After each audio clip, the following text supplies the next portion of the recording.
지금은 사상 집 사라고 떠밀려도 집 못 사요. 어지간해서는. 지금은 재테크라는 생각을 버려야 의사결정이 될 겁니다. 정부 입장에서는 무주택자 보고 집 사지 말라는 신호예요. 싸게 공급할 테니까. 불안해하지 말라. 불안하지 말라. 그게 그러면 시그널이 먹히려고 그러면은 그 시그널이 단순하게 시그널이면 안 되잖아요. 불안 심리가 진정되기 위해서는 좀 더 강력한 어떤 공급 드라이버들이 좀 나와야 되지 않느냐. 아무래도 서울에 이제 관심이 많으시죠. 서울이 올 들어 8월까지 12.4% 올랐고요. 수도권은 그러니까 서울, 경기, 인천을 다 포함하는 겁니다. 8.5% 올랐고 전국으로 해보니까 한 5.1%. 지방은 조금 약해요. 그래서 한 1.7% 정도 올랐는데 이 추세라면 아마 서울 기준으로 본다면요. 실거래가는 아마도 올 연말까지 한 3에서 최소 13에서 조금 긍정적으로 보면 15%까지 오르지 않을까. 집값이 반등이 가파르면 가파를수록 실수요자들은 어떻게 보면은 이제 내 집 마련의 어떤 실기를 놓쳐버리는 상황이고 훨씬 더 이제 불리한 상황이 된다. 저는 이렇게 보고 있습니다. 네. 그러면 사실 이 작년에 아까 말씀해 주신 것처럼 작년에 한 22%가 빠진 서울이 벌써 한 12%, 한 13% 정도 회복을 했다고 하면은 상당히 빠른 속도의 회복세 아니겠습니까? 예, 그렇습니다. 그럼 이렇게 어떤 뭐 사이클의 변화라고 할까? 이런 변화가 이렇게 급격하게 일어난 이유는 뭐라고 생각을 하십니까? 그거는 이제 스마트폰 시대, 그러니까 포노사피엔스 시대의 특징입니다. 그러니까 모든 게 광속이에요. 지금 스마트폰은 이제 정보를 리얼타임으로 모든 사람이 다 그것만 쳐다보고 있잖아요. 저도 이제 유튜브를 하다 보면은 사람들이 스마트폰을 그렇게 자주 보는데도 불구하고 뭔가 이렇게 막 갈린단 말이죠. 의견이 막 갈려요. 그리고 거기다가 어떤 사람들은 똑같은 어떤 통계를 보고도 아니다 막 하면서 이렇게 서로 막 의견이 달라지는 거예요. 그렇다는 맞습니다. 거는 이 스마트폰을 받아들이는 이 사람들에서 어떤 뭐 정보의 격차가 있다거나 하는 어떤 게 다르기 때문에 이렇게 생기는 건가요? 대부분이 유튜브를 이제 들으신 분들은 거의 내 집 마련 실수요자거든요. 이때 내 집 마련은 물어보면은 80%가 아파트를 얘기하는 겁니다. 그렇죠. 근데 그 도대체 여러 가지 지표가 있는데 가령 뭐 전국 주택 가격 동향을 보고 의사결정하면 이미 늦잖아요. 지금 다시대 다가구는 오히려 지금 빠지고 있는 상황이거든요. 그렇죠. 주택은 사실 다른 걸 다 포함한 건데. 그렇죠. 그러니까 이걸 보고 뭐라 그러냐면은 이걸 지록이마라고 얘기를 합니다. 그러니까 사슴을 가리키면서 말을 얘기하는 거죠. 표본 통계 같은 거 있잖아요. 그거는 굉장히 늦어요. 그러니까 부동산원도 보면은 실거래가 기준으로 보면은 서울은 1월부터 올랐잖아요. 경기, 인천, 전국은 2월부터 올랐는데 이 표본 통계는 언제부터 오르냐면 서울은 5월부터 올라요. 그다음에 경기, 인천은 6월부터 오르고 전국은 7월부터 올라요. 시차가 4개월에서 5개월 정도 차이가 난단 말이에요. 그러니까 4월달, 5월달, 6월달, 7월달 이럴 때도 뭐든 얘기가 많았어요. 대득해 방식이 많았죠. 그러니까 그게 담론에 빠지는 거예요. 그러니까 제가 꼭 드리고 싶은 말씀은 여러분들이 박사학위 논문이나 석사학위 논문 쓰시는 분이 아니면은 너무 담론에 빠지시면 안 돼요. 전망의 노예가 너무 되시면 안 돼요. 그건 갖다 붙이기 나름이거든요. 그래서 항상 제가 드리고 싶은 거는 이 장바닥 시세, 그러니까 실거래가하고 좀 더 디테일하게 본다면은 2층 가구 이상 대단지, 그다음에 실거래가, 그다음에 저희들이 KB선도 50지수도 좋아요. 여기 좀 빠르게 시장을 반영하는 특성이 있기 때문에 그래서 우리가 피부로 느끼는 체감지수 있잖아요. 요거는 주로 이 세 가지 지표하고 좀 비슷합니다. 실거래가 지수하고 KB 선도 50지수하고 50지수하고 그다음에 2층 가구 이상 대단지 아파트 그걸 기준으로 해야 여러분들이 안 헷갈리실 거예요. 너무 이게 그 평론가적 마인드를 가지시면 저는 안 된다고 봐요.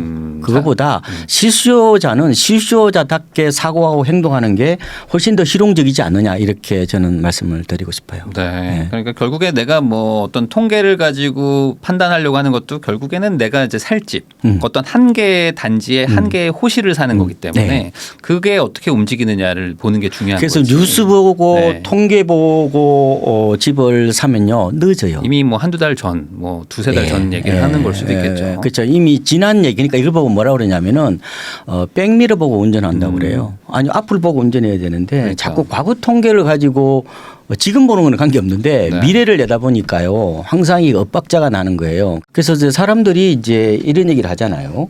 주택 경기 회복 시점하고 내 집 마련 시기하고 동일시하려는 경향이 있어요. 그 평론가적 마인드를 갖기 때문에 네. 그래요. 대부분 설문조사를 하면은 집 언제 사요 물어보면 언론사에서 뭐라고 답변하십니까? 연락 오실 거 아니에요. 네. 그럼 올 4분기나 내년 한 1분기나 2분기 잡겠죠. 네. 그때는 주택 경기가 좋아질 수 있는 시점이란 말이에요. 과거에는 이게 이제 이 말하자면 대세 상승 사이클이었잖아요. 네. 지난번이 거의 2013년 1월부터 아주 장기적이었죠. 2021년 10월까지 거의 9년짜리 장기 사이클이었기 때문에 네. 평론가적 마인드를 가져도 돈을 벌 수 있었어요. 그때는 무릎에 사도 충분히 돈을 벌 수 있다고요. 저는 오히려 지금은 그렇게 대세 상승이 오기 힘들다고 보기 때문에 소사이클이 반복할 수가 있어요. 네. 그러면은 무릎에 사면은 말하자면 주택 경기 회복 시점에 사면은 잘못하면 상투 잡을 수 있어요. 너무나 작게 이렇게 사이클들이 바뀌기 때문에. 예. 그래서 조금 마인드를 집은 불황기 때 사는 거지 그런 과거의 대세 상승기에 갖고 있었던 마인드 그리고 평론가들이 말하는 그런 마인드로부터 조금은 탈피해야 되지 않느냐. 그게 바로 이 포노사피엔스 시대의 내 집 마련의 어떤 또 다른 방법이다 이렇게도 저는 말씀을 드리고 싶어요. 그럼 뭔가 말씀하신 걸 좀 종합해 보면 뭐 언론이라든지 뭐 유튜브라든지 이런 것들도 어찌 보면 좀 늦은 거고 네. 오히려 정리하면은 뭐 단톡방이라든지 네. 오히려 막 그런 진짜 날것의 정보 뭐 이런 그렇죠. 것들이 더 중요할 수도 있겠네요. 여러 가지 뭐 다 안배를 하고 비중을 맞춰야 되지만 좀 더 초점을 두는 것은 아까 말씀드린 것처럼 장바닥 시세 예, 이게 초점을 좀 맞추면 좋을 것 같고요. 네. 사실상 서울 아파트는 5월 지나면서 상당 부분이 계륵장으로 바뀌고 있는 거거든요. 지금 물론 집 사시는 분도 있죠. 근데 네. 뭐 그 사람들이 뭐 비합리성을 띠고 있다 그렇게 볼 수는 없고요. 나름대로 다 생각을 하셔서 어쨌든 의사결정을 하는 건데 제가 꼭 드리고 싶은 말씀은 이번 사실상 지금 집 살 시기를 늦었단 말이에요. 지금 서울 기준으로. 서울 기준으로 너무 늦었죠. 그러니까 계획이라는 거는 지금 뭐 사기도 뭐하고 안 사기도 뭐한 지금 애매한 상황이라고 거잖아요. 보시면 될 것 같아요. 집값은 다시 또 빠질 수도 있어요. 충분히. 네. 예, 빠질 수 있기 때문에 어쨌든 마인드를 자꾸 시황과 어떤 전망의 어떤 노예가 되기보다는 항상 가격 메리트를 보고 판단하셔야 된다는 거예요. 어떻게 하면 싸게 살까 고민해야 되고 안 그러면 의사결정을 하기가 어렵습니다. 지금은 사상 집 사라고 떠밀려도 집 못 사요. 어지간해서는. 네. 지금은 재테크라는 생각을 버려야 의사결정이 될 겁니다. 어떻게 보면은 중개업소에 나와 있는 매물이 어느 정도 메리트가 많이 이제 사라졌기 때문에 의사결정하기가 굉장히 어렵다는 거예요. 그러면 과거보다 훨씬 더 다리품, 손품, 머리품을 팔아야 돼요. 이게 말씀하셨던 거가 왜 애매하다라고 이제 말을 할 수가 있냐면 말씀하신 것처럼 막 작년에 기준으로 서울은 22%가 빠졌다가 지금 거의 한 13%, 14%가 올라버린 맞아요. 상황이니까 서울을 들어가자니 지금 꽤 많이 올라버렸고 맞습니다. 또 그렇다고 또 경기 들어가려고 보니까 거기도 한 8%, 10% 올라버린 맞습니다. 상황. 지금 금리에 뭐 이런 상황을 따져보면은 리스크가 좀 느껴지는. 사실상 헐값 세일 기간이 끝났죠. 이걸 이제 뭐 박앤헌터 혹은 뭐 패테일 헌터라고도 표현하거든요. 그러니까 극단적으로 이렇게 투매 장세, 그 공포 장세에 어떻게 보면 집을 사는 걸 보고 얘기를 하는 건데 그런 시점이 좀 지났죠. 그래서 지금 보면은 제가 이제 실거래가를 가지고 고점이 언제냐면 2021년 10월이잖아요. 대표님 아시다시피. 그런데 지금 전국이 어느 정도까지 올라왔냐면 85.7%까지 회복을 했고요. 전국 기준으로도. 예, 서울이 84.7%, 그다음에 수도권이 82.2, 그다음에 지방은 한 90.1 정도까지 회복을 했어요. 지방이 더 많이 회복했죠. 지방은 그 이른바 고금리 태풍의 영향을 좀 덜 받아요.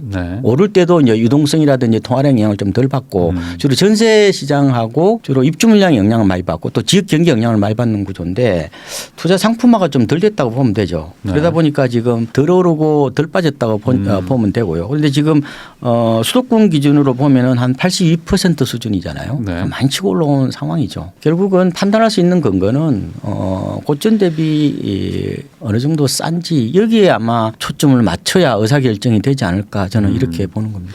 그럼 이제 말씀하셨던 게 약간 아파트 위주로도 얘기해 주신 게 있어가지고 그럼 지금 비아파트 뭐 소위 말하는 뭐 오피스텔이라든지 뭐 빌라 뭐 이런 것들 시장은 지금 되게 안 좋다 얘기가 여전히 나오고 있는데 그거는 통계로도 많이 나오고 네. 있고요. 그 연립 다세대 주택도 실거래가가 뜹니다. 그런데 전국 기준으로 보니까 올 들어 8월까지 한 1.37% 정도 올랐어요. 아, 1.37%. 그런데 8월이 오히려 0.06% 오히려 하락했습니다. 네. 9월은 약간 0.13 잠정치가 잠정으로. 있잖아요. 그거는 이제 소폭 플러스를 보이고 있는데 지금 잘 아시다시피 다세대 다가구 또 오피스텔 당분간은 조금 어렵지 않을까. 네. 그러니까 사실상 이게 이제 서울도 많을 때는 아파트는 갭 투자가 전체 수요 절반 정도 되기도 했잖아요. 지금 낙폭 과대 지역에서 일부 MZ 세대들을 갭 투자를 하고 있는데 지금 다세대 다가구는 어떻게 갭 투자를 할 수가 없어요. 네. 그렇잖아요. 그러니까요. 아니 일단은 내가 전세 끼고 살려고 그러면은 어떻게 보면 세입자가 전세로 들어와야 되는데 그렇잖아요. 뭐 전세 사기 여파가 너무 커가지고 오히려 세입자는 네. 월세로 들어오려다 보니까 이게 이제 수급의 엇박자가 나타나다 보니까 갭 투자하기도 그렇고 그래서 지금 매매도 별로 오르지 않다 보니까 약간 구조적 불황 가능성이 다분히 있는 것 같고요. 네. 오피스텔도 마찬가지예요. 그런데 이제 이런 여러 가지 세입자의 어떤 그런 생존 본능에 따른 뭐 혹은 또 매수자들의 어떤 그런 약간 손실회피 뭐 네. 이런 것들이 맞물려 있긴 하지만 가격이 별로 이렇게 힘을 못 쓰고 거래가 안 되는 이유는 가격이 별로 안 빠졌기 때문에 그럴 수도 있어요. 왜냐하면 소단지잖아요. 네. 그러니까 오피스텔도 보면 많아봐야 뭐 200가구, 200실 이 정도 되잖아요. 그러니까 가격이 빠지질 않았어요. 네.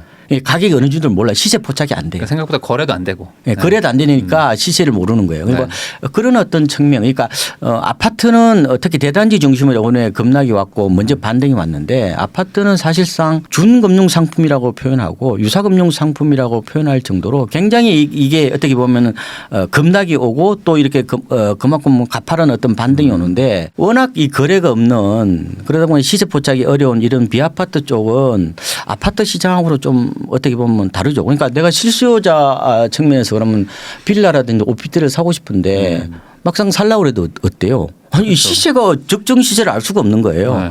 그러다 보니까 특히 거래가 좀 안 되는 그래서 네. 지금 시장을 이중양극화라고도 표현해요. 예, 서울 수도권하고 지방 그리고 또 하나는 아파트와 비아파트 간의 이런 차별화 양상들이 시장에 좀 뚜렷하게 좀 나타나고 있다 이렇게 보시면 될 것 같습니다. 네. 사실 부동산 시장은 요즘 뭐 사실 뭐 세계 경제도 뭐 워낙 변수도 많고 하다 보니까 참 복잡해지고 있는데 네, 네. 그럼에도 불구하고 뭐 지금 부동산 시장으로 한정해 가지고 지금 시장에서 가장 주목해야 될 좀 중요 변수는 뭐라고 생각하십니까? 보통 논문을 보면 한 4가지 정도로 보고 있거든요. 하나는 이제 M1이라고 그래서 협의 통화를 좀 보고요. 네. 그다음에 M2라고 해서 광의 통화, M1 플러스나 2년 이하 저축성 예금을 넣고 네. 그다음 미국의 기준금리를 보고 또 가계대출 한 4가지 정도를 봅니다. 네. 물론 이제 정부가 올 들어서 1.3 대책도 내놨고 뭐 15억 넘어서 어떤 뭐 대출도 풀고 뭐 그죠? 특례보금자리론도 풀고 이런 측면도 있긴 있는데 M1으로 보니까 1년 전 비교해 보면 한 12.2% 줄었어요. M1이. 통화량이 오히려 줄었군요. 줄었어요. 네. 그다음에 M2가 저는 굉장히 좀 중요하게 보는데 특히 대도시 지역의 아파트는 M2하고 저는 밀접한 네. 연관이 있다고 보는데 문재인 정부 때 연평균 10% 늘어났던 이 M2가 네. 지금 7월 기준을 보니까 전년 1년 대비해서 한 2.5%밖에 안 늘어났어요. 그다음 미국 기준금리가 작년 연말에 상단으로 4.5%였잖아요. 네. 지금 5.5% 정도로 올랐죠. 그럼 그러면 좋아진 게 하나도 없네요. 집값이 오를 이유가 없잖아요. 네. 그런데 이 중에서 결정적인 게 가계대출이라고 봐요. 6개월 연속 늘어났거든요. 네. 특례보금자리론도 영향을 좀 당연히 줬겠죠. 그죠? 그렇죠. 정부가 최근에 대출을 줘오는 것까지는 아니에요. 지금은요. 대출에 대해서 약간 뭐예요? 예, 물꼬를 조금 이렇게 그렇죠. 풀어줬죠. 좀 덜 들어가게 네. 예, 이동성이 좀 덜 들어가게끔 이거 속도 조절이라고 표현하는데 그러다 보니까 뭐예요? 뭐 특례보금자리론 일반형을 뭐 더 이상 네. 안 9월 판다든지 27일인가요? 그때부터 없었죠. 그다음에 이제 뭐 50년짜리 대출을 하더라도 DSR은 네. 뭐 40년으로 네. 줄인다는 이 갑자기 이제 어떻게 보면 물이 못 들어가게 논문을 막아버리는 건 아니에요, 그죠? 네. 그렇지만 이런 점도 적절한 어떤 그런 시장에 또 시그널이 되기도 하고 또 대출 금리가 많이 오르고 있잖아요. 네. 또 싼 게 다 팔렸고. 그다음에 역전세는 아직 남아 있고 네. 그렇다고 본다면은 아마 올 가을 장까지는 아마 마이너스가 나오지는 않을 것 같고 조심스럽게 아마 내년 초 정도 되면은 아마 약보합 가능성은 일부 열어놔야 돼요. 네. 열어놔야 되는데 또 다른 변수가 뭐냐면은 이 공급 부족이라는 불안 심리거든요. 네. 그리고 고분양가 후폭풍 요게 지금 집값을 저지하는 어떤 그런 네. 요소가 되고 있어요. 제가 약간 지금 집값이 버블이 있다고 그랬죠. 네. 근데 만약에 지금 공급 부족 불안 심리가 저게 이제 시장에서 계속 언론에서 떠들잖아요. 그러면 그게 어떻게 되냐면은 이게 무주택자들을 결국 어떻게 보면 건드리는 걸 수 있단 말이에요. 네. 그래서 어느 정도 무주택자들이 불안 심리에 사로잡히느냐 그에 따라서 시장 향배가 좀 달라질 수 있다. 네. 그리고 지금 분양가가 너무 비싸잖아요. 실제로도 뭐 지금 계속 올라가는 추세다 보니까. 그러다 보니까 기존 아파트 버블을 합리화시켜 버린단 말이에요. 네. 이게 얼음을 어떻게 보면은 이게 얇아야 되는데 고분양가가 되면은 어떻게 되냐면은 이게 얼음을 좀 두텁게 만든단 말이에요. 네. 그럼 얼음이 깨지려면은 작년과 같은 미국발로 고금리 쇼크 같은 엄청나게 큰 충격이 와야 되는데 이른바 금융지표로 본다면은 집값이 오를 이유가 없는데 가계대출이 늘어나서 그렇다. 네. 그렇지만 지금 가계대출도 약간 지금 숨고르기 혹은 뭐 조금 조절에 나섰기 때문에 오히려 집값이 약간 약보합세로 갈 수는 있는데 저는 크게는 안 빠질 거라고 봐요. 그럼 우선은 이제 말씀해 주신 것들 요인들을 하나씩 보면은 우선은 지금 가장 뭐 이슈가 될 수 있는 것들 중에 하나가 뭐 미국의 기준금리. 네, 네. 근데 지금 뭐 미국이 지금 올리네 마네 하면서 뭐 또 좀 그 국채금리가 막 뛰기 시작하니까 또 요번에 또 동결 가능성을 살짝 또 내비치기도 하고. 그렇죠. 그러면 지금 금리가 뭐 올라도 뭐 한 번 아니면 또 안 올라간다. 그리고 한국은 또 지금 뭐 금리 올릴 여력이 없다. 막 이런 얘기들도 막 나오고 있는데 그렇죠. 지금 이 금리 변수는 지금 부동산 시장에서는 좀 어느 정도 좀 약간은 좀 배제가 되는 그런 어느 분위기인가요? 정도 흡수를 했다고 보면 되겠죠. 그러니까 우리가 이제 충격이잖아요. 이게 네네. 충격은요 절대치보다는 변화율에 민감한 겁니다. 네네. 그러니까 만약에 이제 지금 신용대출이 얼마 정도 6% 정도 돼요 벌써. 그렇죠. 근데 그게 7% 됐다고 그래서 어떻게 보면 변화율로 보면 얼마 안 되잖아요. 근데 그렇죠. 그 절대치로는 높지만 2에서 6 된 거랑 6에서 7 된 그게 거 다르죠. 다르죠. 그러니까 네. 시장을 보면 이게 내성이라는 게 있는 거기 때문에 모르겠습니다. 뭐 집값을 크게 끌어올리지는 못하죠. 뭐 적응한다고 집값이 올라요. 그렇게 보기는 좀 힘들지만 대출에 영향을 주거나 아니면은 시장 수요자들이 어떤 심리에 영향을 주는 거는 이 기준금리하고죠. 네. 또 하나는 미국의 기준금리. 네. 이 두 가지 영향을 주거든요. 미국 기준금리 시장금리를 건드리기 때문에 이제 아까 제가 미국 기준금리가 오히려 더 우리나라 국내 기준금리보다 더 주택시장에 민감하게 반영한다는 그런 논문들 제가 소개해 드린 것처럼 영향을 주는데 지금 그렇게까지 큰 변수로 보기에는 큰 변수 이미 어느 정도 좀 적응을 했다. 예, 그렇게 보고 아마 내년의 변수를 제가 이 공급 부족 불안 심리하고 고분양가 네. 그다음에 4월 총선이 조금 영향을 줄 수 있을 거예요. 네. 그런데 그것도 이제 어떻게 될지 누가 다수당이 될지 모르잖아요. 지금 뭐 완전 접전이더라고요. 예, 지지율이. 만약에 지금의 여당이 다수당이 된다면은 변수가 되겠죠. 지금 대기하고 있는 말하자면 계류하고 있는 이 법안들이 많잖아요. 뭐 아파트 매입임대 사업이라든지 취득세 중과 완화나 단기양도세율도 완화 부분 또 재초안이라고 그러잖아요. 재건축 부담금 그런 부분까지 지금 민감한 내용들이 있어서 다수 변수가 될 수 있는데 만약에 뭐 그 반대로 된다면은 만약에 지금 야당이 다수당이 되면은 네. 그러면 총선은 뭐가 되는 거예요? 고정 변수가 되버려. 그렇죠. 뭐 지금 정책을 또 유지할 수도 있는 거니까. 그렇죠. 그런 측면에서 보기 때문에 어쨌든 내년은 사실상 네. 전망을 너무 그렇게 연연하지 않으시는 게 좋을 것 같은데요. 저는 소박스권 장세로 봅니다. 그냥 계속 박스권이 아주 작게 움직이고 왜냐하면은 서울 기준으로 좀 말씀 올릴게요. 네. 서울이 2022년에 어떻게 보면은 22%나 폭락이 왔잖아요. 네. 벌써 8월까지 12.4%가 올랐으니까 그러면 이제 한 15%까지 만약에 오른다면은 많이 올랐잖아요. 네. 그래서 오히려 내년에 경기가 오히려 나을 수도 있어요. 왜냐하면은 경기가 지금 올 들어서 8월까지 7.1% 올랐거든요. 네. 인천은 4.4%. 그런데 작년에 경기 인천이 다 한 해 동안에 마이너스 23%였잖아요. 23%였잖아요. 서울보다 더 많이 빠졌잖아요. 그러니까 상대적으로 많이 빠졌지만 덜 올랐다. 그렇죠. 그래서 아마 내년에는 경기 인천 쪽이 서울하고 약간 갭매우기 양상이 일부 나타날 수 있다. 네. 물론 다 빠지면 어쩔 수 없는 거고 네. 빠지더라도 제 생각에는 서울보다는 좀 덜 빠질 가능성이 있다. 이렇게 열어놓고 있는 덜 겁니다. 올랐으니까. 예, 그렇게 네. 보시는 게 좀 낫지 않을까. 그것도 그렇고 현실적으로 이제 가격대가 네. 접근할 수 있는 가격대 자체가 서울과는 또 비교할 수 없게 좀 낮잖아요. 네. 그래도 좀 지금 이미 올라버린 것도 좀 많고. 그렇죠. 그래가지고 또 현실적인 것도 고려해 볼 수 그래서 있을 것 이렇게 같아요. 보시면 돼요. 그러니까 제가 소박스권 장세라는 말을 제가 밝히는데 네. 생각해 봐요. 그러니까 급락이 왔다가 상당 부분 회복했잖아요. 네. 또 크게 치고 올라가기도 어려운 구조고 제가 공급 불안하고 또 이런 고분양가 때문에 집값이 크게 빠지기도 어려운 구조란 말이에요. 네.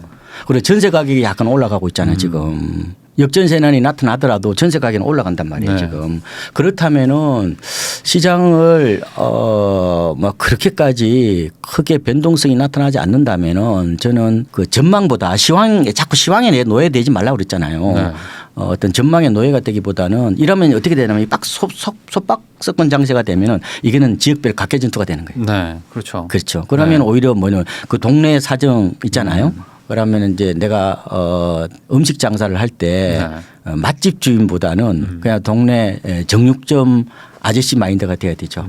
정육점 어때요? 외지에서 안 서러우잖아요. 네. 그렇죠. 우리 근데- 동네에서만 하니까. 근데 이제 맛집은 어때요? 굉장히 크게 보는 거잖아요. 그래서 오히려 내년은 저는 숲을 보기보다는 나무를 보고 접근하는 게 훨씬 나을 겁니다. 나무가 바로 말씀드리는 각인 메리트거든요. 네. 그렇게 보시는 게 좀 그러니까 지역별로 각계 전투라 하면 이제 그 지역을 봤을 때 그 지역에서 또 뭐 단지별로 뭐 유독 뭐 급매가 있다거나 뭐 급급매가 있다거나 뭐 아니면 아직은 뭐 덜 올랐다거나 네. 뭐 이런 것들 위주로 좀 보라. 그 박사님께서 이제 부동산 심리 수업 이런 네. 책도 쓰셨지만 네. 제가 이제 여쭤보고 싶은 거는 이 심리가 사실은 부동산에도 되게 영향을 많이 주는데 네. 방금 전에 말씀하셨던 거 이 주택 공급 부족 심리가 이제 앞으로 영향을 줄 수 있다 내년에. 네. 근데 이게 실제로 부족한 거인 건지 아니면 이게 단순한 이제 불안 심리 정도로만 지금 받아들여야 되는 건지. 내년 입주 물량은 많지 네. 않죠. 뭐 이거는 여러분도 다 아시는 내용이고 네. 특히 이제 서울, 경기, 인천 쪽이 이 입주 물량이 좀 적죠. 지금 서울이 지금 상당히 적지 않습니까? 올해 32,000에서 내년에 뭐 좀 만가고 안 된다는 거 아니에요? 네, 그 그러면- 통계에 따라 좀 다르던데. 네. 이 정도까지 적어지면은 이게 어떤 현상으로 지금 나온다고 봐야 되나요? 그러면 전세 시장이 조금 영향을 받을 수는 있어요. 왜냐하면 전세 시장이 그 입주 물량이 좀 민감하게 반응하는 특성이 있거든요. 네. 매매도 영향을 받기는 받는데 그렇게 강하지는 않아요. 그러니까 분명히 불안 요인인데 제가 이게 어떻게 보면은 이게 심리적인 어떤 그런 특성이 있단 말이에요. 네. 그러면 내년에 그러면 입주 물량이 올해보다 많이 줄어드니까 집값이 그럼 급등하느냐 그렇게 보면 안 돼요. 그러니까 입주 물량은 굉장히 중요한 요소 중에 하나인데 네. 왜냐하면 부동산은 펀더멘털이 결정을 하는 거니까 그런데 네. 이제 다른 요소까지 다 보고 판단해야 된다는 거죠. 우리가 2012년에 하우스포 사태가 나타났을 때 전국에 아마 아파트 입주 물량이 18만 가구 정도 됐을 거예요. 네네. 내년에 한 31만 가구 정도 되면은 그리고 작년도 입주 물량이 별로 없었잖아요. 그런데 왜 집값이 폭락이 왔죠?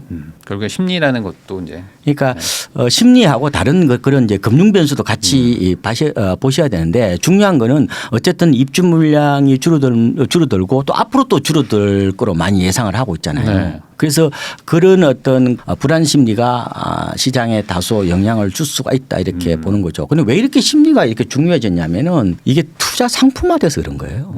이게 우리가 지금 아파트 사는 사람들 뭐 기존의 부동산도 마찬가지겠지만 이게 현재를 소비하는 게 아니잖아요. 미래를 투자하는 개념이 그렇죠. 더 가깝죠. 그러면 네. 미래 공급이 안 된다 그러면은 사람들이 불안 심리에서 지금 움직일 수도 있단 말이에요. 그래서 이런 얘기를 합니다. 아까 제가 입주 물량이 전세는 예민하고 매매는 그렇게까지 예민하지는 않을 수 있다. 이제 전세에 비해서. 그렇지만 중요한 요소 중에 하나라고 말씀드렸는데 보통 제가 이제 책에 이렇게 썼어요. 이게 뭐냐면은 매매하고 전세는 달라요. 매매는 3대 심리 법칙이 있습니다. 3대 심리. 예, 네. 가장 큰 게 손실의 피어, 네. 로스 버전. 두 번째로는 처분 효과라고 여러분 주식 하시니까 네네. 아마 잘 아실 텐데 주로 뭐요? 손해 보면 장기간 갖고 있고 조금 이익 나면 그만 팔아버리는 네. 게 처분 효과거든요. 그러니까 이익 나면 팔겠다는 거죠. 그다음에 미래의 기대치예요. 이 세 가지거든요. 네네. 만약에 입주 물량이 많다고 하더라도 아니면 적다고 하더라도 내가 지금 시점에 보다는 어떤 미래 기대치가. 시점을 보고 네. 어떤 의사결정이 돼야 되니까요. 그러다 보니까 매매는 조금 이 당장의 어떤 시장보다 미래의 어떤 생각을 하느냐에 따라서 지금 시장에 영향을 준다는 거예요. 그런데 전세는 이 당장의 당장 내가 들어갈 데가 수급만이 없으니까. 그러니까 입주 물량이 쏟아지면은 가령 집주인들은 2년 뒤에 올려받으면 된다고 생각해요. 아니면 4년 뒤에 올려받으면 된다고 생각해요. 뭐 내가 뭐 어차피 나중에 올려받으면 되기 때문에 내가 손실이 아니잖아요. 그런데 매매는 어때요? 한번 팔아버리면은 손실 회복 기회가 없다 보니까 분명히 공급 물량은 중요하지만 오히려 다른 요소도 함께 봐야 된다 이런 말씀을 좀 꼭 드리고 싶어요. 그러면 지금 말씀하셨던 것처럼 결국에 이제 공급 불안 심리가 지금 생기는 이유는 뭐 제가 생각하기에는 지금 말하는 것들이 결국에 뭐 지금 공사비도 비싸고 뭐 좀 인허가도 안 되고 뭐 착공도 안 되니까 당장 내년에 입주도 잘 안 되지만 25년, 26년, 27년에도 이거 입주가 안 되지 않겠느냐 하는 그 불안감인 것 같은데 시장 사람들이 그거를 다 알고 있죠. 네. 그러면 결국 이거를 해결한다고 뭐 지금 정부에서는 뭐 공급 대책도 발표하고 하긴 했지만 지금 어쨌든 이 공급이 그럼 제대로 잘 될 거라고 보시나요? 그거는 이제 어느 정도 후속 로드맵이 나오고 청사진이 나오느냐에 따라서 달라지겠죠. 정부가 지난번에 뭐 12만 가구 부지를 더 내놓겠다고 그랬잖아요. 네. 결국은 정부 입장에서는 무주택자 보고 집 사지 말라는 신호예요. 싸게 공급할 테니까. 불안해하지 말라. 불안하지 말라. 뭐 그런 어떻게 보면 시그널인데 그게 그러면 시그널이 먹히려고 그러면은 그 시그널이 단순하게 시그널이면 안 되잖아요. 믿음이 되도록 해야 된다는 네. 거지. 신규 택지라든지 뭐 이런 것들을 뭐 원래 내년 4월에서 올 11월로 좀 앞당긴다고 얘기도 하고 그래서 네. 그 내용을 조금 지켜봐야 되지 않느냐 이렇게 좀 보고 있고요. 네. 어쨌든 그 불안 심리가 진정되기 위해서는 좀 더 강력한 어떤 공급 드라이버들이 좀 나와야 되지 않느냐 네. 이런 생각도 해보고 특히나 이 사전 청약 같은 경우를 조금은 물론 H 사정은 압니다만 네. 좀 빨리 좀 해야 되지 않느냐. 이 사전 청약은 일단 뭐 시장이 불안하면은 일종의 이제 집을 조기에 이제 장만하는 효과가 있잖아요. 어쨌든 심리를 좀 안정화시키는 효과는 분명히 있겠죠. 있겠죠. 그러니까 네. 이제 마치 사전 청약이라는 것은 내가 약혼해 놓고 나서 맞선 보러 안 다니는 거하고 비슷한 거예요. 그렇죠. 약혼식 같은 거예요. 약혼식 결혼식은 같은, 아니고 약혼식이지. 결혼식은 아니고 약혼식 같은 건데 네, 네. 그래서 우리가 보면은 제가 왜 자꾸 심리 그러냐면은 심리가 단기 변수이기도 하지만 총체 변수이기도 하거든요. 왜냐하면 시장이 다 재료를 다 알고 있는 거잖아요. 네, 그게 네. 심리로 반영되는 건데 우리가 참여정부 때 보면은 그리고 문재인 정부 때도 보면은 주택이 그렇게 부족한 건 아니었다고 저는 봐요. 결국 뭐요? 미래에 집이 안 지어질 것이라는 네. 그런 불안 심리가 결국은 이게 한두 사람이 아니라 집단화되면서 무주택자들이 결국은 비성적 어떤 매수 대열에 뛰어들었다고 보고 2021년에 보면 103만 명의 무주택자들이 집을 샀잖아요. 네. 그거는 어떻게 보면은 그만큼 무주택자들이 공급 불안에 따른 불안 심리가 극에 달했다 이렇게도 볼 수 있을 것 같고 그래서 정부가 좀 무주택자들에게 좀 더 확고한 믿음이 되는 신호를 좀 보내야 되지 않느냐. 뭐 그게 정부 역할 아니겠습니까? 네. 네. 아까 말씀하셨던 이제 마지막 변수 그 가계 대출에 대해서 한번 여쭤보면은 올해만 해도 이제 특례 보금자리론이 거의 뭐 40조 네. 가까이 뭐 이제 막 시장이 풀렸고 그리고 최근에도 뭐 지금 가계 대출이 이제 빠르게 늘어나고 있는데 뭐 인터넷이나 이제 뭐 이런 커뮤니티나 이런 데 보면은 이런 얘기들이 있어요. 뭐냐면 정부가 받으라고 뭐 은행에서 대출을 해준다고 해도 안 올라갈 것 같으면 어차피 안 받는다 사람들은. 근데 지금 이렇게 가계대출이 이렇게 늘어난다는 거는 사람들이 집값이 올라갈 것 같기 때문에 이 이자에도 받아가는 거 아니겠느냐. 그럴 수도 이런 있죠. 얘기를 하는 분들이 있거든요. 근데 대체적으로 보면은 가계대출하고 거래량하고 가격 동향은 거의 동행하는 것 같아요. 네, 그러니까 왜 사람들이 이렇게 생각을 하게 되는 건지 이런 거 좀 설명해 주시면 좋을 것 같습니다. 이번 기회에 어쨌든 이 싼 대출을 활용해서 뭐 집을 사자. 좀 빠지기도 빠졌으니까. 가격 메리트가 좀 있으니까. 그래서 그런 어떤 수요들이 좀 몰린 게 아닌가 이렇게도 보고요. 네. 전세값이 또 안정이 됐잖아요. 네. 그리고 지금 분양가가 뭐 만만치 않잖아요. 네. 이거 뭐 이게 분양도 안 될 것 같고 요새 서울에서 뭐 오징어는 100대 1인데 이거는 뭐 오히려 당첨되려고 그러면은 뭐 우리 조상님이 뭐 뭐요 임진왜란 때 거북선 노를 한 3년 저어야 된다 할 정도로 이 희망이 없다 보니까 결국은 매수 대열 쪽으로 간 것 같고 또 일부 MZ 세대들은 이제 당군 이래 가장 이 재무진흥이 뛰어난 세대거든요. 예, IQ가 높아요. 그러다 보니까 아마 주로 낙폭 과대 지역 쪽으로 좀 또 몰려간 것도 또 있는 것 같고 주로 갭 투자 방식으로 많이 또 나서고 있죠. 그러니까 그것들이 다 복합적으로 맞물려 있는 것 같아요. 그래서 그거는 다시 금방 이렇게 식을 수 있어요. 심리는. 심리 지수로 아마 여러분들이 보시기에는 주로 많이 보시는 게 뭐예요? 그 CSI라고 그래서 그걸 많이 보시잖아요. 근데 그게 보면은 6월에 전국 기준으로 보면은 1년 대 집값이 올라갈 건지 아닌지를 그걸 보는 거거든요. 6월이 100이에요. 100이 이제 기준치라고 중립인 거죠. 예, 7월이 100이에요. 그리고 지금은 그게 110까지 올라와 있죠. 네. 그러니까 이게 이제 전국 아파트 표본 통계, 한국 부동산은 표본 통계하고 이거하고 같아요. 100이가 상승이라고 본 거하고 네. 그게 반등하는 거하고 거의 이제 비슷한데 가장 큰 효과는 제 생각에는 가계 메리트가 첫 번째고 네. 두 번째로는 바로 가계 대출 확대 저게 영향을 미쳤다고 봅니다. 그러면 지금 정부가 지금 특례보금자리론 뭐 일반형을 지금 뭐 중단했기 때문에 어쨌든 조금 속도 조절은 하고 있지만 또 다 뭐랄까 소위 말하는 또 여론도 있기 때문에 다 막을 수는 없었잖아요. 그래서 그렇죠. 약간 또 중저가는 또 열어놨는데 유고기와 이제 네. 우대형은 열어놨죠. 뭐 예전처럼 다시 열어놨는데 그럼 이렇게 되면 가계대출이 어쨌든 좀 늘어나는 방향으로 가고 있는 거 아닙니까? 글쎄요. 적어도 아마 올 가을까지는 증가세가 적어도 둔화되겠죠. 개인 입장에서 한번 생각을 해보자고요. 얘기를 들어보니까 싼 게 다 팔렸다고 그러고 네. 기대치가 감소하는 구간에 들어가는 거죠. 그다음에 대출 금리도 오르고 또 여력도 어떻게 대출 한도도 좀 줄어든다 그러면 일단은 조금 뜸을 들릴 겁니다. 그래서 그런 측면에서 보면은 아마도 제 생각에는 올 가을까지는 한 10월까지는 마이너스가 안 나올 것 같고 뭐 그 표본 통계든 아니면 실거래가 통계든 아마 내년 초나 올 말 정도 되면은 조금은 약세도 열어둬야 될 거라고 봐요. 근데 그게 큰 폭의 하락이 아니라고 제가 말씀을 좀 올렸잖아요. 네. 그래서 저는 내년은 저는 어쨌든 강보합 정도로 보고 있고요.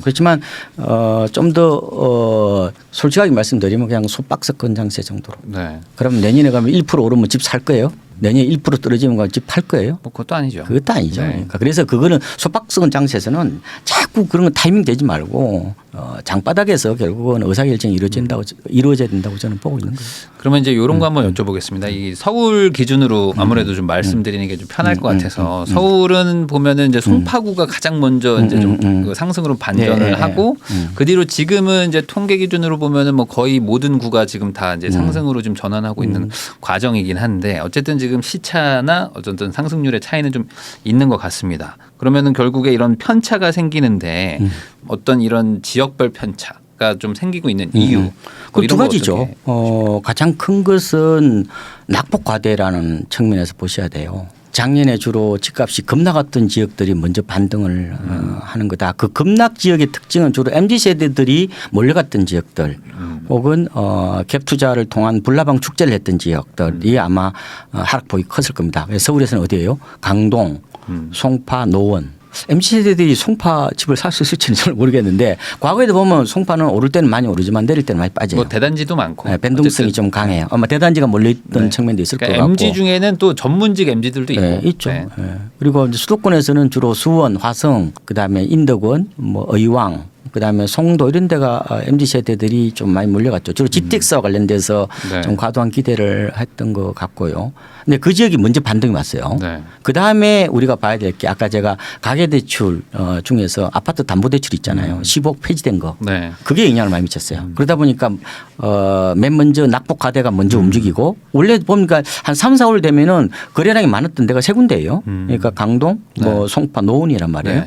그러고 나서 이제 강남이 이제 움직이는 이런 모양새예요. 그래서 지금 시장의 약간 반등세는 낙폭 과대 지역하고 강남권이 이끌어간다 이렇게 보시면 될 것 같고 나머지 지역들은 좀 소외되는 그러다 보니까 지금 시장에 뭐 강남과 비강남의 양극화 뭐 이런 얘기도 하는 게 아닌가. 그래서 지금은 굉장히 시장이 차별적으로 움직이는 거예요. 그러면 여기서 이제 부동산은 보통 이렇게 키 맞추기, 네. 갭 메우기를 한다 이런 얘기가 있고 네. 또 하나는 또 양극화로 벌어진다 뭐 이런 얘기들이 있는데 아까 말씀하신 이런 삼극화 현상이 점점 좀 벌어질 거라고 보세요? 아니면은 우선은 이게 계속 벌어지기 힘들다, 좀 갭이 좀 메워질 것이다 이렇게 좀 보십니까? 저는 서울 수도권은 비슷하게 맞춰가는 것 같아요. 광역시까지도 좀 비슷하게 맞춰가는 게 먼저 있어요. 가고 따라가는 수준을 그 보일 이제 것이다.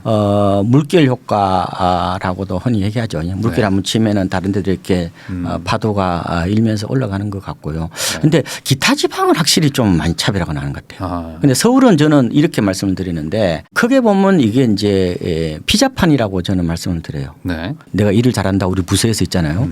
가령 뭐 회장님이나 사장님이 이 피자를 보내주신 거예요. 네. 그래서 나는 내가 큰 거 먹으려고 딱 이렇게 쪼개보니까 네. 옆에 게 더 큰 거야. 결국 이게 갭 메우기 비슷한 거거든요. 서울은 저 생각 보면 약간 갭 메우기 성격이 좀 강한 것 같고 시점의 문제지. 물론 상대적으로 조금 더 오르는 곳이 있긴 있겠죠. 그런데 큰 틀로 보면은 같은 시장이라고 저는 보고 있고요. 우리가 2008년, 2010년 이럴 때는 주로 뭐가 버블이었냐면 강남, 대형, 네. 재건축이 버블이었어요. 네. 지금 어떻게 돼요? 이번에는 비강남, 중소형, 신축이 버블이었잖아요. 그게 더 급락이 왔잖아요.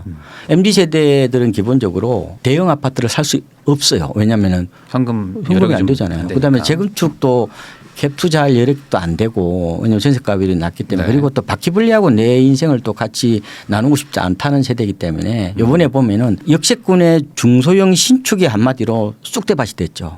이번에 또 반복될 겁니다. 이 시장이 있잖아요. 주체 세력이 달라지면은 모습도 완전히 달라진다고 봐요.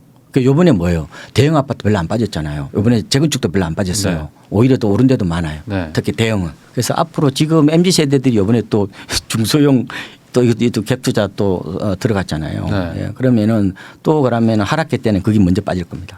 그래서 제가 지금 집 사기 굉장히 애매하다고 그랬잖아요. 네. 그래서 우리가 시장의 흐름을 좀 읽어본다면은 그걸 토대로 아마 판단한다면은 MZ 세대들이 갭 투자를 좀 많이 하는 지역은 오를 때는 가파르게 오르지만 그만큼 외부의 어떤 그런 충격을 받거나 하락기 때는 더 빠질 수 있다는 점 이런 점도 한번 체크를 해 주시는 것도 좋을 것 같아요. 아까 말씀하신 이 스마트폰과 연관이 또 될 것 같기도 해요. 이 세대가 어쨌든 뭐 저도 여기에 끝자락이지만 스마트폰과 아주 익숙하기 때문에 뭐 단톡방 이런 거를 정말 많이 하거든요. 네. 그러다 보니까 정보도 빠르고 그러니까 이제 뭐 먼저 들어가기도 하지만 먼저 나오려고 하는 심리도 크고 그렇죠. 그러니까 뭔가 이렇게 변동성이 커지는 게 아닌가. 맞아요. 그게 이제 투자 자산화가 과거보다 더 심해졌다고도 이제 표현을 할 수가 있으니까요. 네.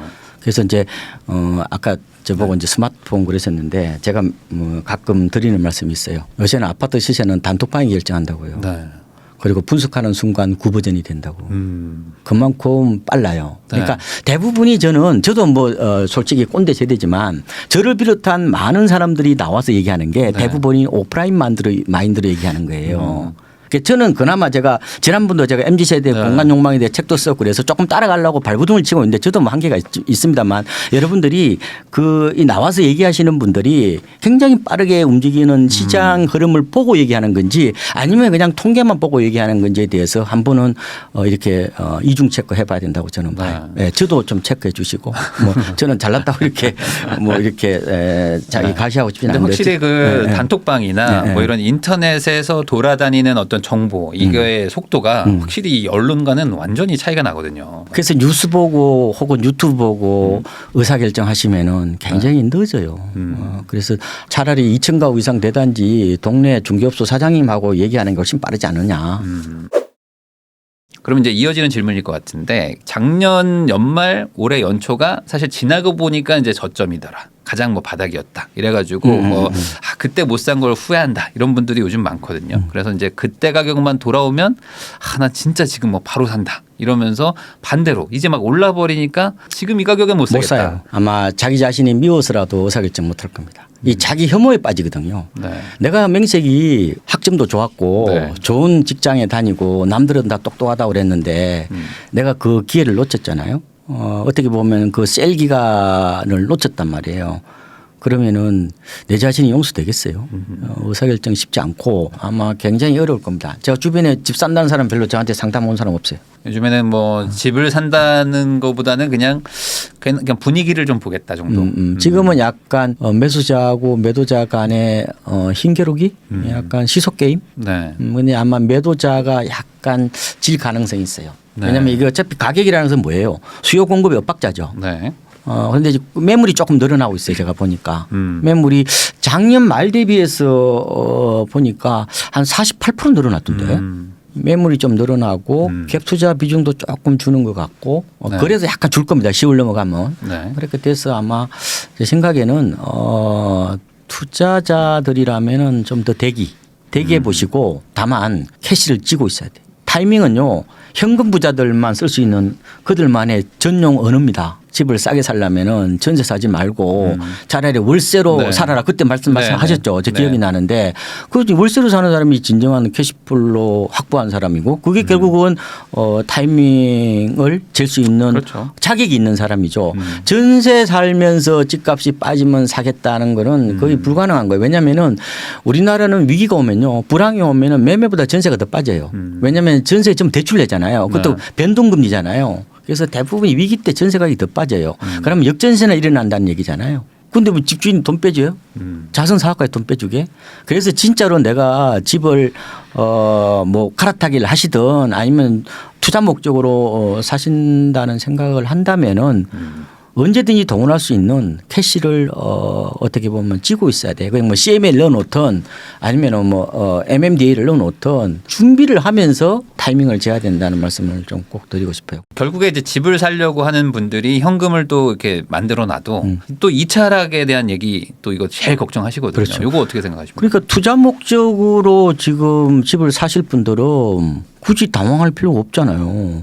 지금 저축은행 금리가 어느 정도 돼요? 1년짜리가 4.5 모르잖아요. 지금 발행음도 뭐 1년짜리가 4.4, 4.5인데 지금 물가 상승률이 아까 보니까 3.7%면 네. 충분히 그거로 그러니까 4% 넘으면 굳이 투자 안 해도 돼요. 충분히 내가 어떻게 보면 물가 이상의 수익을 챙기고 있는 거잖아요. 네.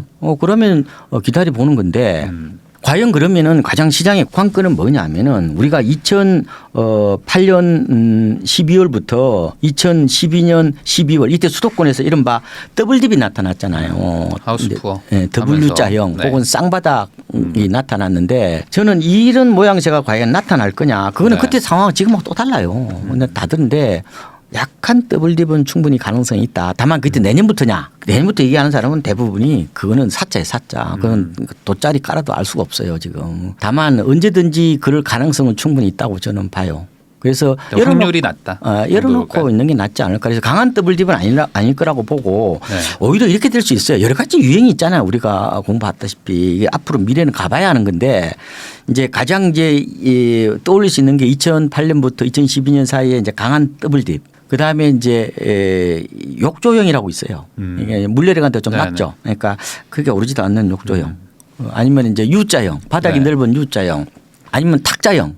있잖아요. 탁자형 뭐예요? 좀 오르고 난 다음에 네. 계속 행보하는 여러 가지 가능성이 있어요. 그거는 가봐야 하는 건데 그래서 어떤 유형이 나타날 것이라고 장담하는 사람은 저는 믿을 게 못 되는 것 같고 결국 전망보다 대응이라는 얘기가 저는 맞는 것 같고요. 그러니까 지금 투자 여건이 좋지 않은데 이 상황에서 내가 큰 돈을 벌려고 생각하니까 지금 무리하려고 하는 거지. 사실 어찌 생각해 보면 말씀하신 것처럼 뭐 국채라든지 뭐 그냥 뭐 채권 같은 것만 사놔도 물가 상승률 이상을 하고 있으면 그냥 아파트 기다려도 하나에 되는 거 아니냐. 그렇습니다. 아파트 하나의 그 금융 상품이라고 생각하는 것도 저는 나쁘지는 않은 것 같고요. 네.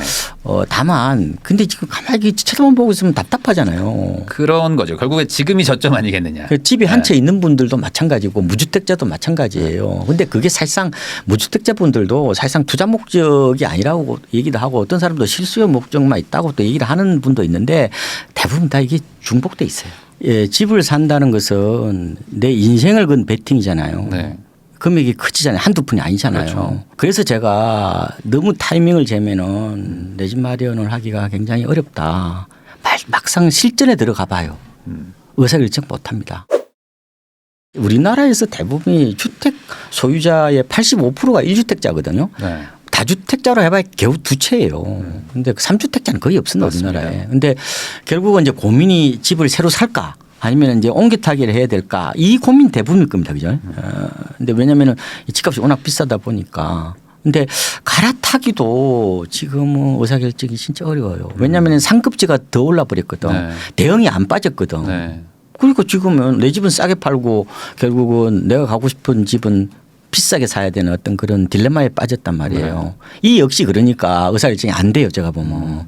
그래서 우리 이게 지금 의사결정 하려면 절박하고 간절해야 된단 말이에요. 내가 그 왜 가야 되는지에 대해서 의미부여를 하지 않고 그 이유를 적어도 5가지를 만들지 않은 한은 의사결정 못하고 그냥 뭐 저런 게 있구나 하고 그냥 지나가 버리는 경우가 거의 99%입니다. 그래서 제가 꼭 말씀드리잖아요. 내 집을 장만하거나 아니면은 집을 옮길 때 왜 지금 사야 되는지 그 절박성과 절실성에 대해서 이게 적어 봐야 돼요. 사연 보내주시거나 이런 분들 보면은 우선 살 때는 뭐 아무래도 이제 막 그 어떤 희망도 있고 그리고 이제 소위 말하는 게 막 눈이 막 돌아가서 네. 충동 구매를 하죠. 보통. 충동적인 구매를 하잖아요. 네. 그리고 집보다 보면은 막 더 좋은 거 보이니까 막 그냥 막 사게 되는데 사고 나서 이제 힘들다. 나 이제 이자 내고 뭐 이거 왜 샀지 막 하는 분들이 있거든요. 이 적정한 어떤 매매가 뭐 이런 거를 어떤 식으로 요즘에는 어떤 정도까지 저는 가장 큰 거를 그러니까 고점 대비 가격이 어느 정도 떨어져 있느냐 이거로 보는 게 좋다고 봐요. 그래도 뭐 연봉 기준으로 어느 정도 뭐 이렇게 뭐 상한선 정도 같은 게 좀 있지 않을까요? 그거는 제가 30-30 법칙을 좀 말씀드리고 싶은데 네. 그러니까 대출을 받더라도 LTV는 집값의 30% 이내가 더 나을 겁니다. 워낙 금리가 높기 때문에. 30%요?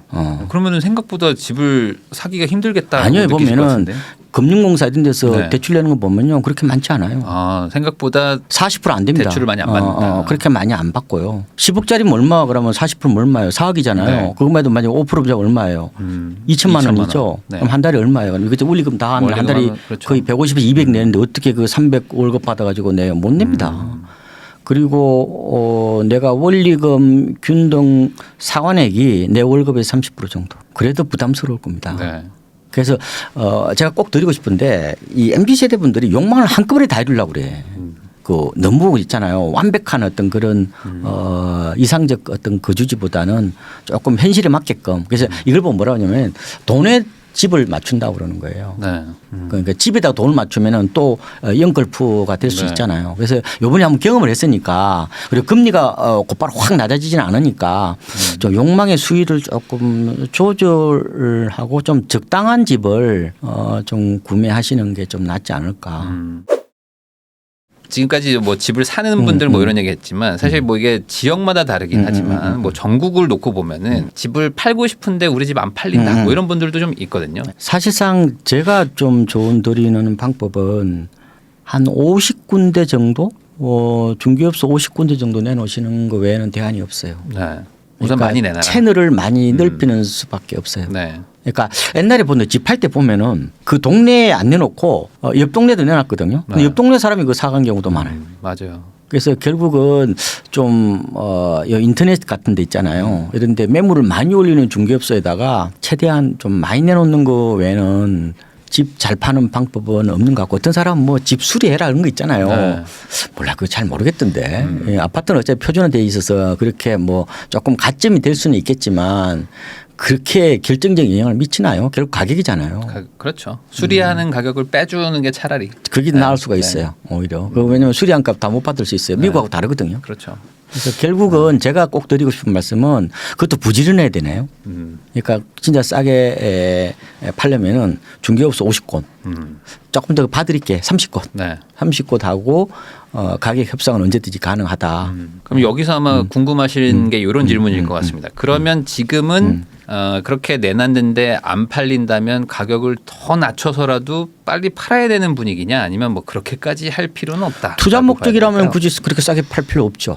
근데 이제 내가 옮겨 타기를 하셔야 될 분들은 또 네. 다르죠. 아마 이 방송을 듣는 분들 중에서 대체로 옮겨 타기 얘기 아니겠습니까? 그러겠죠. 옮겨 타기를 할 때는 원래 손해보면서 옮기는 거예요.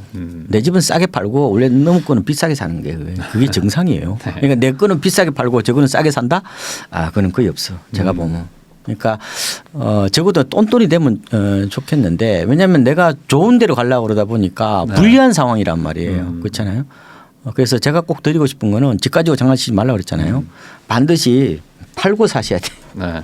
먼저 사고 나서 여기 안 팔려 가지고요. 네. 엄청나게 고통 겪는 분들이 많아요. 맞아요. 그래서 잘못하면 어떻게 되냐면은 이게 새로 산 걸요 되팔아야 되는 경우도 있어요. 단순히 생각하는 것도 좋을 거예요. 그냥 단순하게 그냥 우리가 옛날에 내가 만약 우리 아버지 세대들은 광주에서 네. 서울로 이사 올 때 어떻게 했겠어요? 뭐 다 그냥 놓고 집을 네. 그러면 서울에 집 사놓고 광주 집을 나중에 팔았어요? 아니 뭐 그런 건 아니겠죠. 그때는 네. 광주 집 다 팔고 네. 정리할 네? 거 다 정리하고 다 정리하고 서울에 가 샀을 거 아니에요. 그 방식대로 하셔. 그게 원칙이거든. 그런데 너무 재테크 마인드식으로 만약에 시장이 이렇게 될 것으로 예상하고 들었다가 만약에 엉뚱한 상황이 생기면 어떡할 거예요. 중국이 대만 침공하면 어떡하려고. 아니 그런 그러니까 그럼 큰일 나는 거죠. 그러니까 그런 돌발적 상황이 너무 잦단 말이에요. 물론 뭐 그런 중국이 대만 침공해서는 안 되고 그런 거 우리가 물론 이제 너무 가정하는 것도 그렇게 미련하는 거지만 지금 보면은 이 블랙스완이라든지 이런 페텔리스 이런 게 너무 많아요. 네. 제가 보니까 금융시장이 큰 쇼크가 4년 뭐 길어봐야 5년마다 한 번씩 나타난다는데 그러면 그 사이에 어떤 일이 일어날지도 모르는데 어떻게 그 도박 투자를 해요. 집 하나는 그냥 조금은 집의 어떤 본질적 가치에 좀 충실하는 것도 나쁘지 않다. 물론 이게 전 재산이니까 네. 투자도 해야 되지만 사고 파는 문제에 대해서는 조금은 시장이 나보다 더 똑똑할 수 있거든요. 시장을 갖고 장난치면은 그거는 조금은 나중에 우환이 좀 생기더라고. 항상 팔고 사라. 항상 네, 선매도 이런 후매 생각을. 원칙을 좀 가져가는 게 좋겠다. 최근에 뭐 거의 2년 그리고 최근 뭐 한 반년간 뭐 상황이 막 급변하면서 정말 그 시장이 달라지는 거에 대해서 당황하고 있는 분들이 많을 것 같거든요. 또 오랜 경험이 또 네. 있으시니까 이런 분들한테 조언 한마디 해주시면 좋을 것 같습니다. 내 본분에 맞는 지표를 찾아가는 게 저는 가장 중요하다고 봐요. 나는 집을 싸게 사는 게 핵심이잖아요. 그러면 집은 불안기 때 사야죠. 네. 제가 아까 드린 세 가지 저는 통계 지표를 꼭 보라는 말씀을 한 번 더 말씀을 드리는데 내리지표 무시해버리고 그 세 개만 봐요. 네. 그래서 실거래가 2층 가구 이상 대단지 아파트 5층 가구면 더 좋죠. 네. 그다음에 한국부동산은의 아파트 실거래가 그다음에 KB선도 아파트 50지수. 그 중에서 제가 좀 강추드리고 싶은 거는 아파트 실거래가를 보면은 보름 뒤에 발표가 되거든요. 여기에 9월 잠정지수가 뜹니다. 이게 가장 좋은 지표예요. 9월 잠정지수가 전국이 0.4%, 서울은 0.5%, 그다음에 수도권은 0.7%, 지방은 0.1% 정도 돼요. 이 방향 확 안 튼단 말이에요. 그래서 제가 조금 더 갈 거라고 말씀을 드린 것처럼. 그리고 만약에 이게 좀 내가 충실했다면은 3월 15일 날 네. 서울 아파트 가격이 잠정지수도 플러스 났지만 실거래가가 플러스 났거든요. 만약 이걸 봤다면은. 네.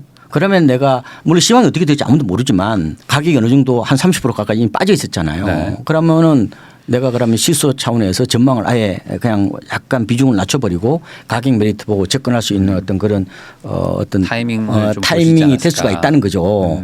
그런데 그렇게 이제 앞으로도 좀 시장이 충분히 출렁출렁 할 수 있기 때문에 항상 제가 추천드리고 싶은 거는 여러 가지 지표 중에서 만약 통계로 좀 판단하신다면은 실거래가 잠정 수치에 좀 더 초점을 맞춰 보시라. 그런 방향성이 나오거든요. 어느 어쨌든 정도. 2달 연속으로 이게 쭉 볼 수도 있는 거니까. 예, 그런 게 좀 실수요자들의 어떤 지표를 볼 수 있는 키포인트가 아닌가 생각이 좀 들고요.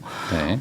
그리고 이제 더 간단한 거는 말씀드린 것처럼 그 중개업소 사장님들하고 좀 친하게 네. 이렇게 현장보다 더 좋은 건 없다. 그것밖에 그러니까 다리품을 팔면요. 제가 아까 말씀드렸잖아요. 손품, 다리품, 머리품? 머리품, 상품 얘기했잖아요.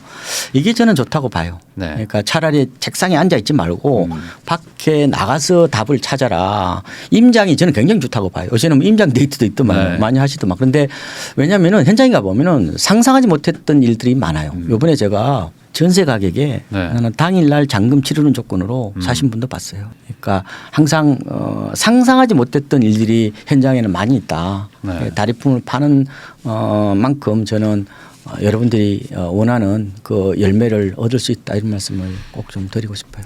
네, 사실 뭐 가격이라는 거는 통계 이전에 실제로 현장에서 거래되는 게 진짜 가격이기 때문에 그 현장에서 얼마에 사느냐가 중요한 것이지 뭐 통계는 뭐 그 이후에 데이터니까 항상 현장과 친해지고 현장에서 답을 찾으시기를 바란다. 뭐 이런 말씀을 상품을 꼭 좀 상품을 바라. 상품 제가 만들면 말이에요. 네, 이렇게 정리할 수 있을 것 같습니다.